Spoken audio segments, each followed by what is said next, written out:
این کتابی که من میکشم حاضر، این جناب الترغیب و الترهیب امام منذری است. این حضرت هم در باب گویم استغفرالله برای ما و شما چی گفته است، بعدا میگردم همون 5 نموده که طریقه های همون استغفار برای شما تعلیم میکنم. این حضرت میگه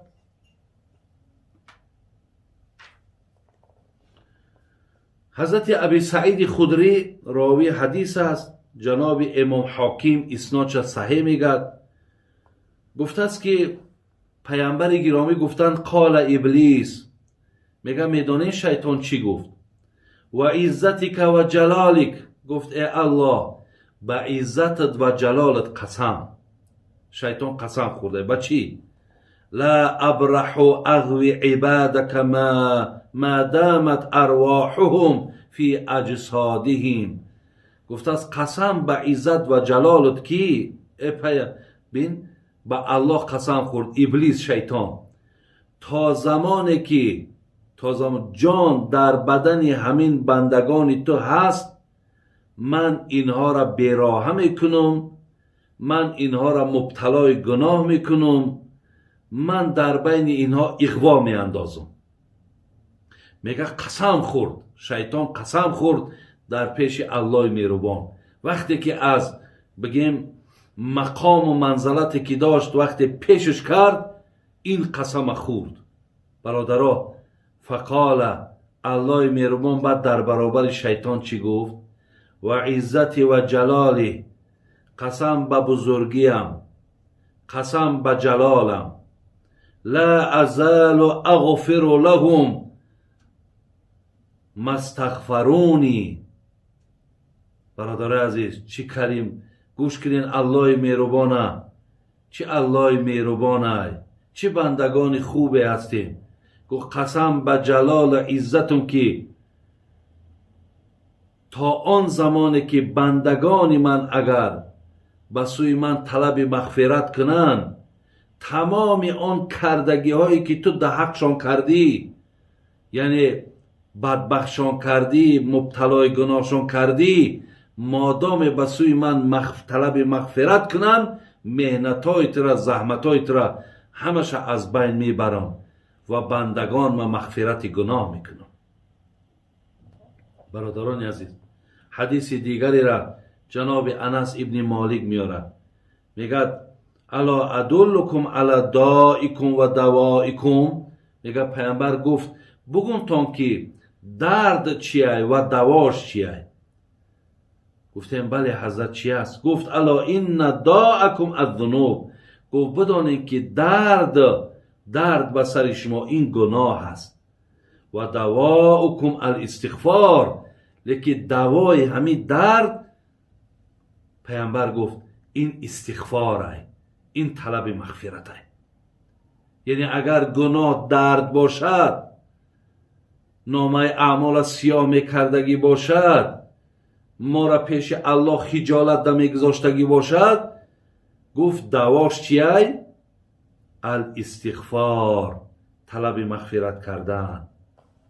برادر عزیز و گرامی، یک انشاءالله حدیث دیگه خوانیم. اگر چندی در اینجا چندین صحیفه حدیث های بشمار پیامبر در این باب آمده است.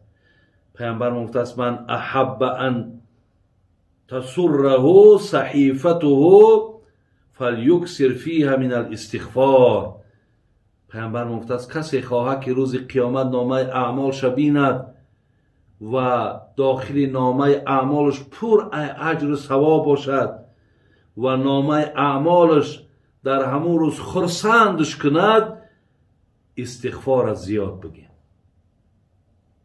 استغفار از زیاد بگین، بین استغفرالله را زیاد بگین.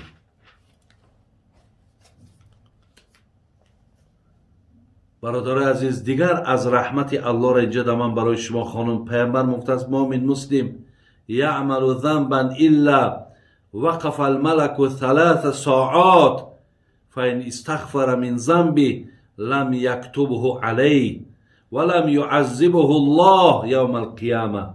میگه هرگاه بنده اگر گناه کنه الله مهربان میگه در او ننویس. 3 ساعت مهلت میداد است که اگر در همین 3 ساعت بنده طلب مغفرت کند الله را، همو گناه کردگیش نمی نویسد. اگر نکرد همو گناه در نامه اعمال نویسانده می شود. لیکن زمانی که ما یک نیکی میکنیم، ببینید برای گناهمون 3 ساعت مهلت من میده، لیکن برای نیکیمان همین نیکی کردیم در حال ملائکه را میگه بنویس در نامه اعمالش که فلان بنده من فلان نیکی را کرد. این رحمت الله مهربان است و اینجا هم باز فضیلت کلمه استغفار برادر عزیز. خب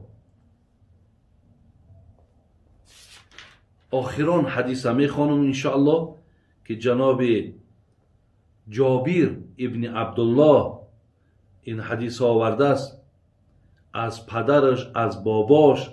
میگه جاء رجل الی رسول الله، یک مرد پیش پیامبر آمدن. برادر عزیز بسیار یک عجیب یک واخوری بود. فقال وا ذنوبا. میگه یک نفر پیش پیامبر آمد و بسیار میگه به سوی پیامبر شکایتی از گناهاش کرد. وای به حالم که گناه دا مرتکب شدم.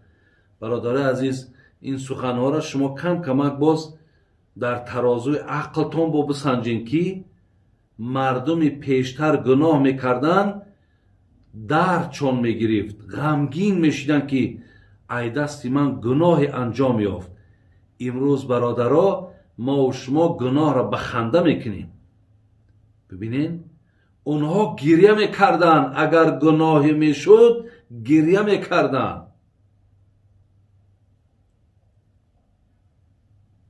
چگونه ای که در حال اصحاب پیغمبر خواندم که وقتی میگد در شترهاشون سوار میرفتن، به ناگاه یک شتر در زمین خواب میکرد.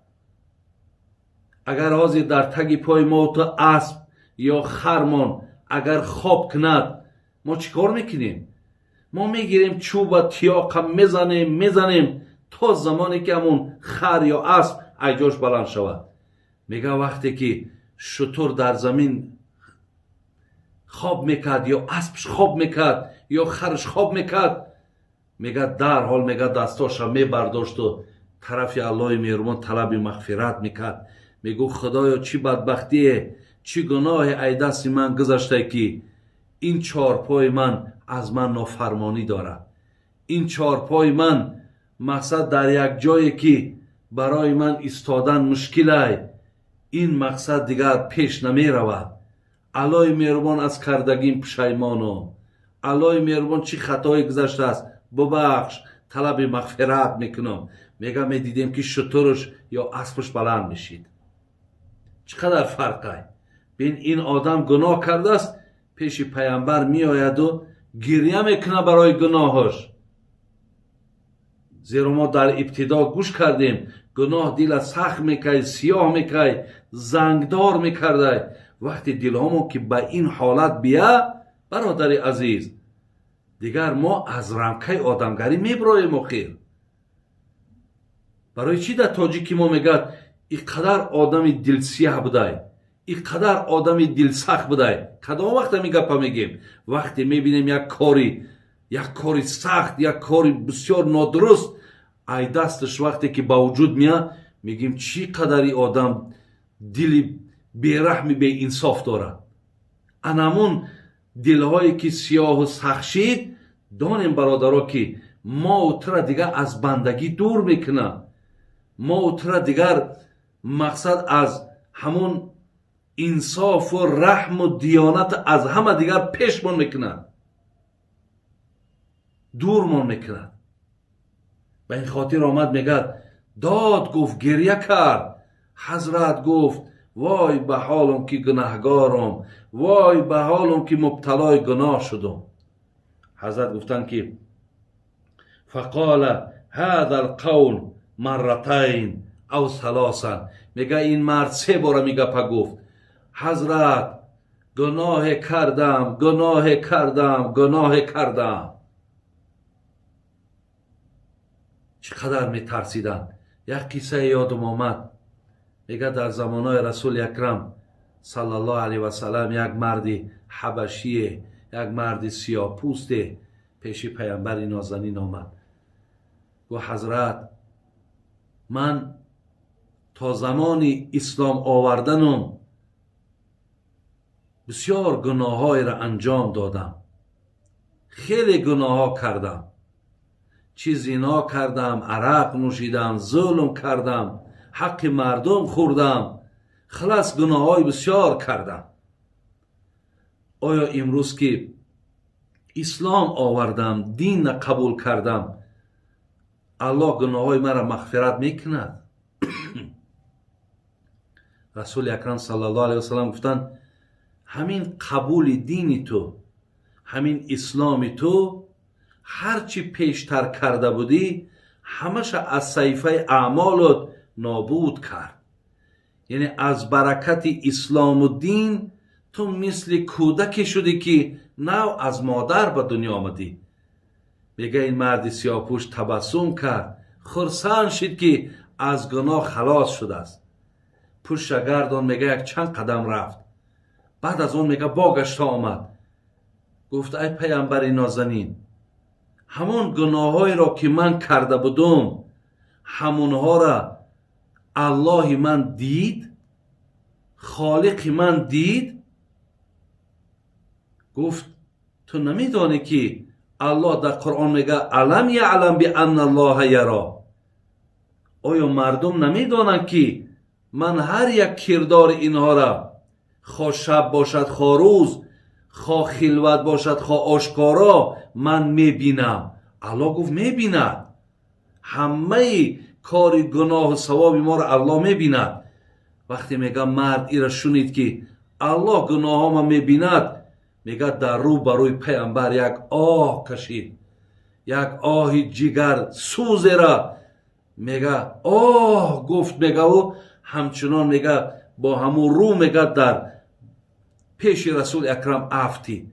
برادر عزیز، صاحب کتاب میگه با عزت الله مهربان قسم که وقتی روش گرداندیم دیدیم که کیها جانش برآمده است. میگه پیامبر گرامی گفتن دانستین که جانش به چی سبب برآمد؟ گوی یکمش اجل رسید، دویمش از ترس آن که الله گناه های مرا دیده است. بینیم برادر عزیز، امروز هر کدام ما هم از این قصه ها پیش خودمان هم بیاریم. پیش از گناه کردن دانیم که الله مهربان شما را دیده است. یعنی هیچ امکان ندارد که الله ما را نبیند. و یک مرد میگه یک شاگرد چه بسیار در بین 100 شاگرد داشته است، لیکن یک شاگرد چه بسیار دوست می داشته، دائم و یک تعریف میکرده است. شاگردای دیگرش همین خیلی رشکشان می برده است، ناراحت میشدن که مقصد ای چی دارد که استاد فقط همین را تعریف میکند، شاید که مقصد یگان کمک مالیش میکند. بعدا میگه یه روز گفت بچه ها، گفت همه تان گفت یک مرغی بیاره. هر کدامشون میگه یک مرغی آوردن.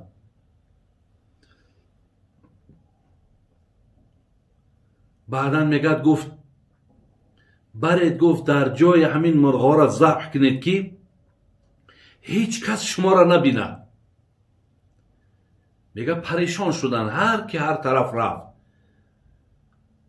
ذبح کردن آوردن، مگر همین شاگردی را که همیشه وصفش میکرد، تعریف میکرد، همین شاگرد میگه مرغ همون خیلی با زنده گرفت آورد. همه دیدن حیران شدن، گفتن چی نیفتی جایی که کسی نبیند؟ اینا ما ذبح کردیم مرغامونا.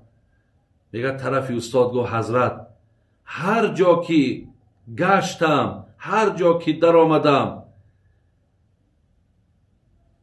هیچ مکانی را خالی از الله ندیدم.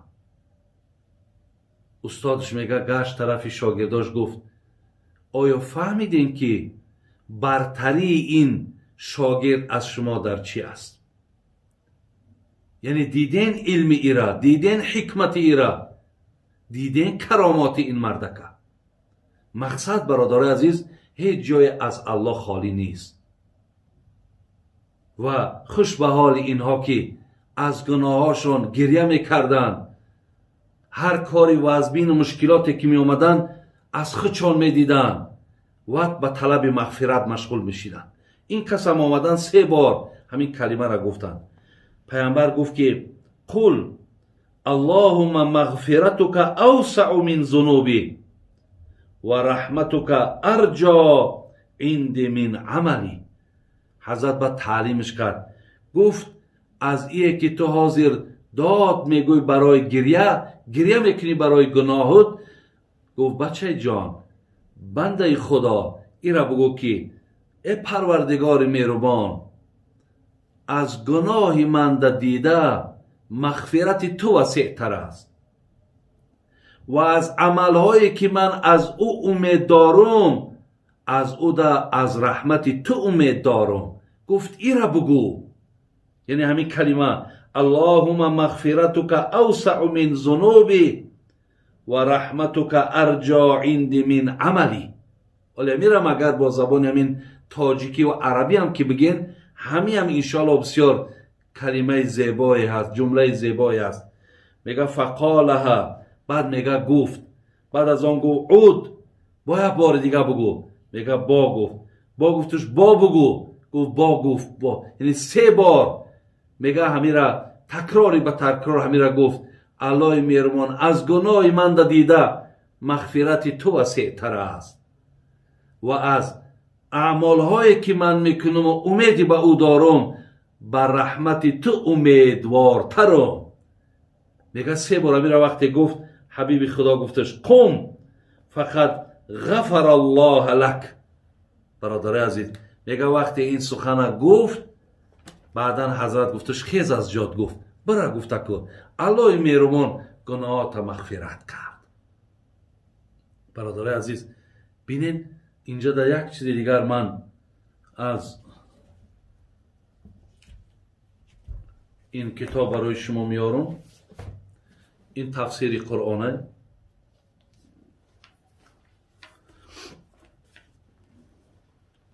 از سوره مبارکه نوح آیت 10 11 و 12 فقلت استغفروا ربکم انه کان غفارا. میگه حضرت نوح قومش گفت که طلب مغفرت کنید پروردگار را و هرگاهی که طلب مغفرت کنید الله مهربان گناهاتون میبخشه. بین بعد یرسل السماء علیکم مدرارا، بعد گفت که هرگاهی که شما طلب مغفرت کنید الله مهربان گفت در عوض همین استغفار بر شما گفت باران، یعنی رحمتش میریزد، باران الهی میریزد. برادر عزیز بارانش میریزد گفت، یعنی اگر ما هم امروز اگر قحطی بیاید، ببارشی بیاید، آیا اشگلان هایی که میکردن کو باید داشته باشین، مردم اشگلان میکردن، سطیل میبردن، تقاره میبردن، در میدان میزدن که باران شود، که اینا همه شرکیاتن. اینا تعلیم دین ما، اینا راهی آمدن باران. یرسل السماء علیکم مدرارا. مدرارا میدانین بارانی که بسیار میده میده زیبا میباره. میگه در عوض طلب مغفرتان خداوند به شما این گونه باران میتید. ولی بین من در اینجا خواندم میگه 40 سال باران در قوم نوح نامد. بعدا برای آنه که باران بیاد حضرت نوح قومش گفت طلب مغفرت کنین. مقصد چی می شود؟ باران الله مهربان می بارد. و یمددکم باموال و بنین و یجعل لکم جنات و یجعل لکم انهارا. بعد گفت استغفار کنید. حضرت نوح گفت تا به شما مال و فرزند را پی در پی دهد و برای شما باغها و جویبارها را پدید بیارد. برادرای عزیز، یعنی در عوض حتی از آیت قرآن چی فهمیدیم؟ یکم، هرگاهی که شما طلب مغفرت کنید 40 سالی که باران آمده بود باران الله بر بالای شما می آید. در عوض این میدانید که در دوام همین 40 سال میگه یگان زن تولد نمیکرد. هیچ زنها مقصد تولد نکردن و خیلی بگیم مشکلات های مالی هم در مردم پیدا شد. حضرت نوح گفت که اگر طلب مغفرت کنین الله مالهاتون را زیاد میکند، زنهاتون هم حتی زاینده میگرداند. حالا اینجا یک روایت آمده است، میگن مرد نزد حضرت حسن بصری آمد، از قحطی و تنگ دستی شکایت کرد. گفت بسیار مردم تنگ دست شده است و بسیار قحطی آمدگی است، نارسایی آمده است. حسن بصری گفت که از الله عزوجل آمرزش بخواه، طلب مغفرت کن. میگه یک نفر دیگه آمد از ناداری شکایت کرد، گفت طلب مغفرت کن. نفر دیگه میگه پیش آمد گفت فرزند نشیده است از ما، گفت طلب مغفرت کن. برادرای، هر کسی که میآید از زراعت هامون مقصد نشیده است، میوه هامون نشیده است، همش طلب مغفرت کن، طلب مغفرت کن. بعد میگه وقتی که پرسیدنش حضرت هر نفری را به این توصیه دادی، همین آیت خوان فقلت استغفروا ربکم. بین همین آیت خوان که الله مهربان بین حضرت نوح چی گفت؟ گفت اگر شما طلب مغفرت کنین الله باران تان میتد، فرزند تان میتد، تنگ دستی ها را از شما چیکار میکند؟ دور میگرداند. برای این هم برادر عزیز و گرامی یکی از فضیلت های بگیم استغفر الله هست. انا که من میام 5 نموده که باید که ما و شما گوییم اینها چگونه هستند. یکم، میتونیم گوییم که رب اغفر لی و توب علی انک انت التواب الرحیم. خوب اهمیتین رب اغفر لی و توب علی انک انت التواب الرحیم. معناش چیه؟ الله مهربان گناهام مغفرت کن و من طلب مغفرت نزد تو کردم و تو بسیار بخشنده ای. میشود با همین طریقی که من ترجمه کردم همین هم که گوین انشاءالله میشود. اگر با متن عربیش گوین چگونه که خواندم اینش. نمود دویمش عبدالله ابن مسعود میاره ایران گفتن پیامبر گرامی گفتن که استغفر الله الذي لا اله الا هو الحي القيوم و اتوب الیه. این نمود دیمش استغفر الله یا استغفر الله الذي. این خیلی میتونیم گفتن بچسبونین، اگر نه چسبونینم استغفر الله الذي لا اله الا هو الحي القيوم و اتوب الیه. ببینید برادر عزیز، وقتی بگم این کلمه را حضرت گفتن بگین، بعد بشارت چی گفت؟ ولی چند بشارت هایی که من گفتم با در دوام حدیث میگه غفرت ذنوبه و این کان قد فر من الضعف. در عوض همین کلمه گفت تمام گناه تا میبخشد، حتی اگر در جهاد اشتراک کردی و ای میدان جهاد هم گریخته هم باشی گناه تا میبخشد. نمود سیومش انا که میوید سید الاستغفار.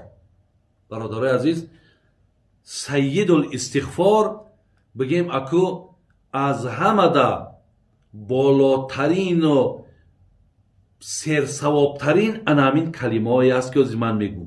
چگونه که ما میگیم سید ذکر این لا اله الا الله است. ولی سبحان الله ذکر، الحمدلله ذکر، الله اکبر ذکر، لیکن لا اله الا الله، لا اله الا الله این سید است، این رهبر و این کلانترین ذکرها است. انا که سیدی یا رهبری همین استغفار بگیم، میگه سید الاستغفار چی است؟ ان یقول العبد، وقتی بنده میگه اللهم انت ربی لا اله الا انت خلقتنی و انا عبدک و انا على عهدک و وعدک ما استطعت اعوذ بک من شر ما صنعت ابوء لك بنعمتك علی و ابوء بذنبی فاغفر لی فانه لا یغفر الذنوب الا انت. انا ایرا میگن سید استغفار.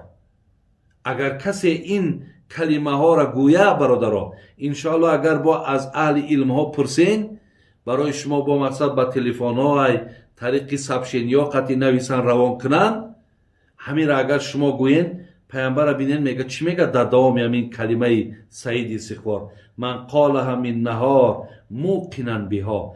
کسی اگر همین را صدقا میگه، اگر روز بگه روز ده، اگر بگه خدا جانش بگیره در عوض گفتن همین جنتش میبره. اگر بگاهی بگه صدقا اگر همین را خانه و با همین اخلاص همین را تکرار کند، میگه اگر شب بگه، اگر خداوند جان همین آدم اگر شب بگیره بروز در داخل جنتش میکنه. یعنی روز بگه یعنی بین فمات من یومی قبل ان یمسی فهو بین اهل جان من اهل جنه. یعنی آدمی که سحر گفت تا بگاه اگر مرد جنت میروه، بگاه گفت اگر تا پگاه اگر خدا جانش بگیره در عوض این میگه جنت میروه. این سیم نمودش. چهارم استغفر الله، استغفر الله، استغفر الله. میتونیم تا 100 بار بگیم. همین هایی که بالا دم گفتم میتونیم 70 بار، میتونیم 100 بار بگیم. این چهارم نمود. پنجم نمود استغفر الله و اتوب الیه، استغفر الله و اتوب الیه. این پنجم. یعنی 5 نوعی که حضرت میگفتن من برای شما خواندم، ثوابهاش الحمدلله آگاهی پیدا کردین. از خدای مهربان امید دارم که ایرا برای خودتان همچه یک درسی روزمره میکنین. بینین نه تنها شما در با عوضش جنت میرای، نه تنها در عوضش ببینین که چقدر ثوابهایی که در اینجا خوانده میگیرین، حتی تنگ دستی میروه، غمت به شادی مبدل میشوه، الله در رزق تک شاده میکنه، به فرزند باشی صاحب فرزندت میکنه، باران در عوض همین میآید، مال در عوض همین میآید. برای همین بسیار در ابتدا گفتم که خداوند یک مهربانی بر ما مردم مسلمان کرده است که در عوض همین کلمه ها چی چیزهایی را ما و شما صاحب میشویم. السلام علیکم و رحمت الله و برکاته. الله همه شما را در حفظ امانش نگه بداره. سلام علیکم و رحمت الله و برکاته.